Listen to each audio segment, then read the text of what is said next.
எல்லாருக்கும் வணக்கம். மீண்டும் மெய்ப்பொருள் காண்க தளத்திற்கு எல்லாரையும் நான் வரவேற்கிறேன். இன்றைய பதிவுல கேள்விகள் நெறைய கேட்டிருந்தாங்க. அந்த கேள்விகள் சிலவற்றை இன்னைக்கு பார்ப்போங்க.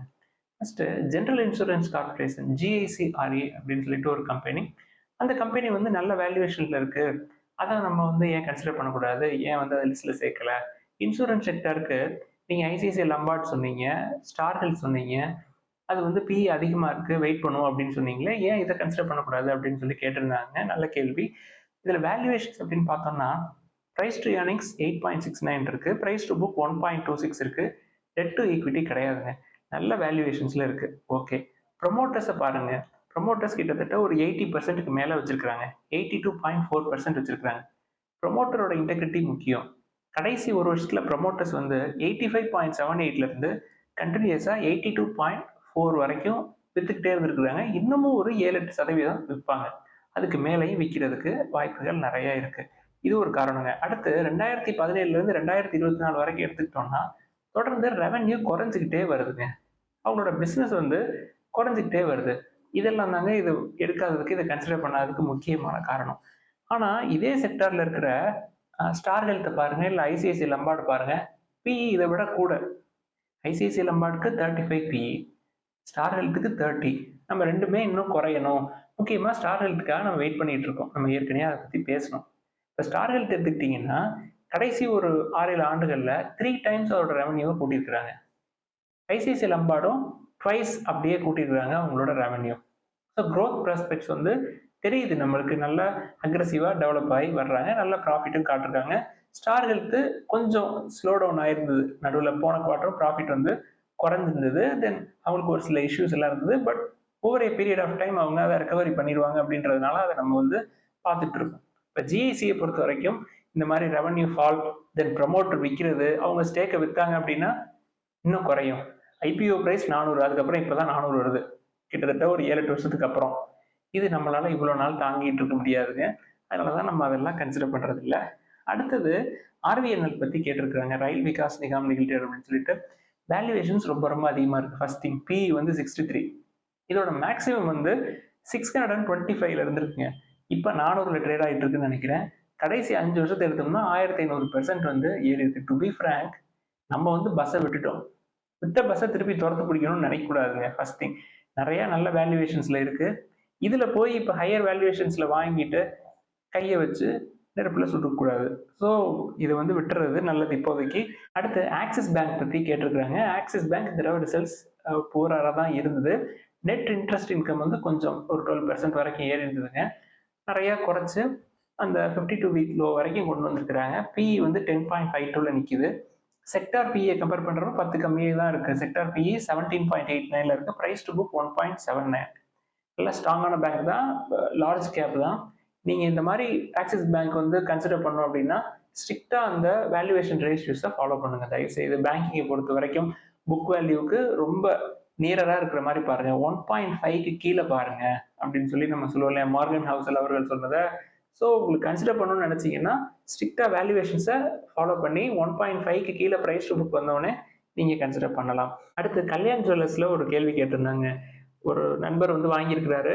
ஹையர் வேல்யூஷன்ஸ்ல வாங்கிட்டார் போல. 24% கீழே விழுந்துருச்சான். இப்போ என்ன பண்றது? நானும் வித்துட்டு ஓடிடுறதா இல்லை வச்சுட்டு இருக்கிறதா அப்படின்னு சொல்லிட்டு ஃபர்ஸ்ட் நம்ம இன்வெஸ்டரா இல்லை ட்ரேடரா அப்படின்றத நீங்க டிசைட் பண்ணணுங்க. இன்வெஸ்டர் அப்படின்னா 50% வரைக்கும் விழுறதுக்கு சான்சஸ் இருந்தாலும் கூட, விழுந்தாலும் கூட நீங்க அதை பத்தி ஒரி பண்ணவே கூடாது. ஆவரேஜ் பண்ணணும். உங்களுக்கு அது நல்ல கம்பெனி, அதுக்கு க்ரோத் ப்ராஸ்பெக்ட்ஸ் நல்லா இருக்கு, மேனேஜ்மெண்ட் நல்லா இருக்கு அப்படின்னா நீங்க கண்டிப்பாக 50% விழுற வரைக்கும் கூட ஹோல்ட் பண்ணலாம். இது இன்வெஸ்ட்மெண்ட் பாயிண்ட் ஆஃப் வியூல அந்த சைக்கிள் இருக்க தான் செய்யும். நீங்க கடைசி 4 வருஷம் 5 வருஷத்தை பார்த்தீங்கன்னா எத்தனையோ ஒரு 3 மடங்கு 4 மடங்குக்கு மேலே ஏற்றிருக்குங்க. ஸோ இருக்க தான் செய்யும். ப்ராஃபிட் புக்கிங் இருக்கும். தென் ஒரு சில ஆன்லைன் சோஷியல் மீடியாவில் ஒரு சில ரூமர்ஸ் எல்லாம் இருந்தது. இதனால இருக்கிற ப்ரொமோட்டர்ஸ் மேலேயும் ரூமர்ஸ் கிளப்புனாங்க. Then Motilal Oswal asset management company அவங்க மேலேயும் ஆன்லைன்ல ஒரு சில ரூமர்ஸ் எல்லாம் கிளப்பி விட்டாங்க. இது மாதிரி பல விஷயங்கள் நடக்கும். இதெல்லாம் நடக்க தான் செய்யும். இதெல்லாம் இன்வெஸ்டர்ஸ் காதில் வாங்காம போயிட்டே இருக்கணும் அப்படின்னு சொல்லி தான் பீட்டர் லிஞ்ச் அவர்கள் அவரோட புக்லையும் தெளிவாக எழுதியிருப்பாரு. ஸோ 25% லாஸ் அப்படின்றதெல்லாம் கிடையவே கிடையாது. நிறையா நிஃப்டி 50ல நீங்க ஏன் டாடா மோட்டார்ஸ் எடுத்துக்கங்க, இண்டஸ்இண்ட் எடுத்துக்கங்க, எல்லாமே விழுந்திருக்கு. அதெல்லாம் நல்ல வேல்யூவேஷன் இருக்கு, அதனால கன்சிடர் பண்றோம். இது வேல்யூவேஷன் அதிகமா இருக்கு, அதனால இதை கன்சிடர் பண்றது இல்ல. அவ்வளவுதான். அடுத்தது மேன் அலுமினியம் அப்படின்னு சொல்லிட்டு ஒரு கம்பெனி பத்தி கேட்டிருக்காங்க. அதை எப்படி கன்சிடர் பண்ணலாமா? என்ன எப்படி இருக்கு அப்படின்னு சொல்லிட்டு. வேல்யூவேஷன்ஸ பார்த்தோம்னா 27 இருக்குங்க. டெட் டு ஈக்விட்டி 0.20 இருக்கு. உங்களுக்கு சரியே வராதுங்க. டு பி ஃபிராங்க், நீங்க இந்த கம்பெனிய பார்க்கறதுக்கு நால்கோன்னு ஒரு கம்பெனி இருக்கும். அதுக்கு பிஇ இதை விட கம்மியா தான் இருக்கும். டெட் டு ஈக்விட்டியும் இருக்காது பெரும்பாலும். நல்ல டிவிடெண்டும் தருவாங்க. கடைசி ஒரு 2, 3 வருஷத்துல நல்லாவே பெர்ஃபார்ம் பண்ணிட்டு இருக்காங்க. Government company. நல்ல ரெவென்யூ இருக்கு. எல்லா மெட்டல்ஸ் எல்லாமே கடைசி ஒரு 6 மந்த்ஸ் டு 1 இயர்ஸ்ல இறங்க தாங்க செஞ்சிருக்குது. இந்த மாதிரி நேரத்துல இந்த மாதிரி ஸ்மால் கேப்க்குள்ள போய் நம்ம மாட்டிக்கூடாது. நம்ம டாடா ஸ்டீல் பத்தி சொன்னோம் இல்லையா? இன்னும் ஒரு ரூ. 20, ரூ. 30 130ல இருக்குங்க. 108 கீழ வந்தா அது பிரைஸ் டு புக் 1.5 கீழ வந்துரும். நம்ம நல்ல ஸ்ட்ராங்கான ப்ரமோட்டர்ஸ், நல்ல குவாலிட்டி மேனேஜ்மெண்ட், தென் குரோத் ப்ராஸ்பெக்ட்ஸ் இருக்கிற அந்த மாதிரி கம்பெனிக்குள்ள போறது நல்லதுன்னு நான் நினைக்கிறேன். ஸோ நீங்க வச்சிருந்தீங்கன்னா நீங்க தான் எல்லாத்தையும் டிசைட் பண்ணிக்கணும். அடுத்தது ஏபிடி நேச்சுரல் ப்ராடக்ட்ஸ் லிமிடெட் அப்படின்னு சொல்லிட்டு ஒரு கம்பெனி பத்தி கேட்டிருக்காங்க. Price to book 2.41, PE 25, debt to equity 0.08. So இந்த மாதிரி இதுவும் வந்து ஒரு small cap company. Price to book 1.5க்கு மேல இருக்கு. ப்ரொமோட்டர்ஸ் யாருன்னு நம்மளுக்கு தெரியாது. உங்களுக்கு அந்த ப்ரொமோட்டர்ஸை பர்சனலா தெரியுது, இல்லை உங்களோட லொக்காலிட்டியில அந்த கம்பெனி இருக்கு அப்படின்னா மட்டும்தான் நம்ம வந்து இந்த மாதிரி ஸ்மால் கேப்குள்ள நம்ம போகணுங்க. நான் வந்து அப்படிதான் பார்ப்பேன். ஃபார் எக்ஸாம்பிள் ராம்கோ இண்டஸ்ட்ரீஸ் அப்படின்னு சொல்லிட்டு ஒரு கம்பெனி. நம்ம வந்து விருதுநகர்ல ஒரு 10 ஆண்டுகள் இருந்தோம். அந்த கம்பெனியை பத்தி தெரியும், ராம்கோ குரூப் பத்தி. தென் மாணவர்கள் சிலர் வந்து அந்த கம்பெனியில இன்டர்ன்ஷிப் போனாங்க. கம்பெனி வந்து நல்லா எக்ஸ்பேண்ட் பண்ணியிருக்கிறாங்க. கடன்லாம் வந்து குறைச்சிருக்கிறாங்க. நல்லா சேஃப்டி கன்சர்ன்லாம் வந்து நல்லா இருக்கு. இப்போ போன இன்ஜினியர்ஸ் வந்து இண்டஸ்ட்ரியல் சேஃப்டி இன்ஜினியர்ஸ். அதனால சேஃப்டி கன்சர்ன்லாம் எப்படி இருக்கு அப்படின்றத பத்தி நம்மள்ட்ட சொன்னாங்க. அதனால நம்ம வந்து ராம்கோ இண்டஸ்ட்ரீஸ் இந்த மாதிரி நம்மளுக்கு எங்க கம்பெனி இருக்கு, யார் வந்து ப்ரொமோட்டர்னு தெரியாத இடத்துக்கு நம்ம போய் மாட்டிக்கூடாது. அடுத்து ஷேவியார்ட் கம்பெனி லிமிடெட் அப்படின்னு சொல்லிட்டு இன்னொரு ஸ்மால் கேப் கம்பெனி ஒன்று சொல்லியிருக்காங்க. கேட்டிருக்காங்க அதை பத்தி. ரெவன்யூ வந்து குறைஞ்சிட்டு இருக்கு. பிரைஸ் டு ஏர்னிங்ஸ் வந்து 10, then debt to equity 0.01, then price to book 1.16. இந்த மாதிரி ஸ்மால் கேப் கம்பெனிஸ் வந்து நல்ல வேல்யூவேஷன்ஸ்ல இருக்கு. நல்ல வேல்யூவேஷன்ஸ்ல மட்டும் இருக்கு அப்படின்றதுனால நம்ம வந்து உள்ள போயிடக்கூடாதுங்க. அதுக்கு கிராத் ப்ராஸ்பெக்ட்ஸ் எப்படி இருக்கு அப்படின்றத பார்க்கணும். ஸ்மால் கேப்புக்கு நிறைய ப்ரெஷர் இருக்கும், காம்படிஷன்ஸ் ஹெவியா இருக்கும். அதனாலதான் இந்த ஸ்மால் கேப் பக்கெட்டு நம்ம போறதே இல்லை. பாலிப்ளெக்ஸ் அப்படின்னு சொல்லிட்டு அனதர் ஸ்மால் கேப் கம்பெனி. இங்க பாருங்க, இந்த கம்பெனி வேல்யூவேஷன்ஸ் எல்லாம் பாருங்க. பிரைஸ் டு புக் 1 சூப்பரா இருக்கு. பிஇ 30 கீழே தான் இருக்கு. 24. டெட் டு ஈக்விட்டி ஆனா அதிகமா இருக்கு. 0.24 இருக்கு. ப்ரொமோட்டர்ஸ் வந்து 99% ஆஃப் ஷேர்ஸ் வந்து பிளட்ஜ் பண்ணி வச்சிருக்காங்க. ஸோ இந்த மாதிரி உள்ள போகாதீங்க. நம்மளுக்கு ஒரு சில டேட்டா வேல்யூவேஷன்ஸே நம்மளுக்கு கரெக்டா கிடைக்கிறது ரொம்ப சிரமமாக இருக்குங்க. ஸ்மால் கேப் இந்த மாதிரி மார்க்கெட் சுச்சுவேஷன் இப்போ 12% வந்து கீழே இறங்கிடுச்சு ஓவராலா நிஃப்டி 50. இன்னமும் ஒரு 10 to 15% இறங்குச்சுன்னா ஸ்மால் கேப், மிட் கேப் எல்லாம் அப்படியே தரமட்டம் ஆயிரும். அதனாலதான் நம்ம வந்து லார்ஜ் கேப்ல போங்க, கோல்டை வந்து ப்ரிஃபர் பண்ணுங்க அப்படின்னு திருப்பி திருப்பி சொல்றாங்க. அடுத்து ஆண்டனி வேஸ்ட் ஹேண்ட்லிங் அப்படின்னு சொல்லிட்டு அனதர் ஸ்மால் கேப் கம்பெனி பத்தி கேட்டிருக்காங்க. பிஇ ரொம்ப ரொம்ப ரொம்ப அதிகம். Price to book 8, debt to equity 0.19, 0.2 பக்கமா இருக்கு. ஸோ இந்த மாதிரி கேள்விகள்ல பெரும்பாலும் வர்றது எப்படி இருக்கு அப்படின்னா ஸ்மால் கேப் கம்பெனிஸா இருக்குங்க. ஸோ ஸ்மால் கேப் கம்பெனிஸ்ல என்ன வந்து பிரச்சனை? செபி ஏற்கனவே சொன்னாங்க, ஸ்மால் கேப் தென் மிட் கேப் எல்லாமே வந்து பயங்கரமான ஓவர் வேல்யூவேஷன்ஸ்ல இருக்கு. ரீட்டைல் இன்வெஸ்டர்ஸ் பெரும்பாலும் ரொம்ப காஷியஸா இருக்கணும் அப்படின்னு சொல்லி பல தடவை நானும் திருப்பி திருப்பி செபி சொன்னதை சொல்லிட்டேன். ஸோ ஸ்மால் கேப்ல போறப்ப ப்ரொமோட்டர்ஸ் உங்களுக்கு நல்லா தெரிஞ்ச ப்ரொமோட்டர்ஸா, வேல்யூவேஷன்ஸும் சூப்பரா, தென் க்ரோத் ப்ராஸ்பெக்ட்ஸ் இருக்கிற மாதிரி உள்ள போங்க. என்னை பொறுத்த வரைக்கும் பெஸ்ட் வே, நிறைய லார்ஜ் கேப் நிஃப்டி 50லயே லார்ஜ் கேப்ல சூப்பரான கம்பெனிஸ் எல்லாமே வந்து நல்ல வேல்யூவேஷன்ஸ்க்கு கீழே இறங்கி வந்திருக்கு. தென் கோல்டு இன்னும் ஏறுறதுக்கு சான்சஸ் வந்து அதிகமா இருக்கு.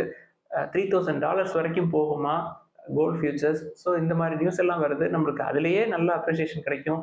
தென் டாலரும் ஸ்ட்ரென்தன் ஆகிறப்ப ருப்பி வந்து வீக்கன் ஆகும். அதில் உங்களுக்கு ஒரு அப்ரிசியேஷன் கிடைக்கும். ஸோ கோல்டை வந்து கன்சிடர் பண்ணலாம். தென் லார்ஜ் கேப் கம்பெனிஸ், தென் நிஃப்டி 50ல உள்ள லார்ஜ் கேப் கம்பெனிஸ்குள்ள போகிறது. தென் ஸ்மால் கேப்னு போகிறோம் அப்படின்னா என்னை பொறுத்த வரைக்கும் நல்ல well established bank, for example Tamil Nadu mercantile bank, south Indian bank, தென் கர்நாடகா பேங்க் நல்ல வேல்யூவேஷன் இருக்கு. நம்ம லிஸ்ட்ல இல்லைனாலும் கூட 185 வரைக்கும் நேற்று வந்துருந்ததுங்க. Really at super valuation. Okay, so அந்த மாதிரி கன்சிடர் பண்றது வந்து ரொம்ப சேஃபா உங்களை வந்து உங்களோட மணியை லோட் பண்ணி வச்சுக்கிறதுக்கு சேஃபான இன்வெஸ்ட்மெண்ட்டா இருக்குங்க என்னை பொறுத்த வரைக்கும். இப்போ கர்நாடகா பேங்க் எடுத்துக்கிட்டோம், இல்லை தமிழ்நாடு மெர்கன்டைல் பேங்க் எடுத்துக்கிட்டோம்னா பெரிய ஃபால் எதுவும் இல்லை, புக் வேல்யூ விட கம்மியா இருக்கு. தென் ப்ராஃபிட் வந்து ஃப்ளாட்டாக இருந்தாலும் கண்டினியூஸாக அவங்களோட புக் வேல்யூ கூடிக்கிட்டே இருக்கும். For example Tamil Nadu mercantile bank எடுத்துட்டோம்னா இப்போ 500 to 530 ரேஞ்சில் இருக்கு. தென் எண்ட் ஆஃப் திஸ் ஃபினான்ஷியலில் இன்னொரு 50-60 ரூபா புக் வேல்யூ ஏறும். ஸோ புக் வேல்யூ ஏறிக்கிட்டே இருக்கும். நம்ம வந்து இன்வெஸ்ட் பண்ணுறதுக்கு ஒரு வைட் ஸ்பெக்ட்ரம் ஆஃப் டைம் கிடைக்கும். அந்த டைமை யூஸ் பண்ணி கொஞ்சம் கொஞ்சமாக இன்வெஸ்ட் பண்ணிட்டு அதுக்கு ஒரு காலம் வரும். இப்போ டிஎம்பியில் இஷ்யூஸ் இருந்தது இல்லையா, இப்போ டேரக்டர்ஸ்குள்ள இஷ்யூஸ் இருக்கு இல்லையா, அதெல்லாம் வந்து என்னைக்காவது ஒரு நாள் கண்டிப்பாக சால்வ் பண்ணிடுவாங்க. சால்வ் பண்ணிட்டாங்கன்னா ஷேர் ஹோல்டர்ஸ் நம்மளுக்கு நல்ல செய்தி தான். அது ஏறுற அன்னைக்கு ஏறும். பீட்டர் லிஞ்ச் அவர்கள் சொல்லுவார் இல்லையா, கிட்டத்தட்ட 3 ஆண்டுகள் 4 ஆண்டுகள் 5 ஆண்டுகள் அப்படியே ஃப்ளாட்டா இருக்கும். 4 ஆண்டுகளுக்கு சேர்த்து ஒரு 4 மாசத்துல அந்த ஷேரு பல மடங்கு ஏறிடும் அப்படின்னு சொல்லி அவரோட லேர்ன் டு ஏர்ன் புக்ல கூட எழுதியிருப்பாரு. ஸோ அந்த பொறுமை, தென் இந்த ஒரு ஹோல்டிங் லாங் டேர்ம் இன்வெஸ்ட்மெண்ட்ஸ்க்கு உங்களோட மைண்டை வந்து செட் பண்ணணும். அப்படி செட் பண்ணாதான் நம்ம வந்து இந்த மாதிரி சின்ன சின்ன கம்பெனிஸ், ஸ்மால் கேப் கம்பெனிஸ், கடன் உள்ள கம்பெனிஸ், தென் ஹையர் வேல்யூவேஷன்ஸ்ல உள்ள கம்பெனிஸ்குள்ள நம்ம போக மாட்டோம். முதல்ல நம்ம வந்து அதற்கு தயார் பண்ணுவோம். நாளைக்கு நம்மளோட பதிவுகளில் எப்படி வந்து ஸ்டாக்கை வந்து நம்ம சூஸ் பண்றது, ஃப்ரெஷ் இன்வெஸ்டர்ஸ், நீங்க ஃபர்ஸ்ட் டைம் இப்போதான் இன்வெஸ்ட் பண்ண போறீங்க அப்படின்னா எப்படி வந்து ஒரு ஸ்டாக்கை பிக் பண்றது அப்படின்றத பத்தி சுருக்கமா நம்ம பார்ப்போம். ஏதாவது சந்தேகங்கள், கேள்விகள் இருந்தால் எழுதுங்க, அதையும் நம்ம டிஸ்கஸ் பண்ணுவோம். எல்லாருக்கும் நன்றி.